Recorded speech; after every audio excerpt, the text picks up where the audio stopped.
Okay, we're about to make a hot toddy home remedy medicine. First water, then we add the peppermint.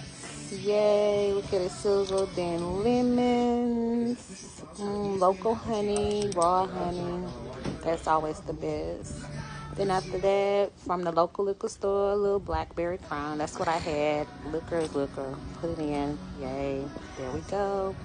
Stir, stir, just a little stir, stir, stir, just for a little while. Then let it cool. Pour it in the cup, and voila! Drink this, guaranteed to feel better by the morning. Voila! Drink up.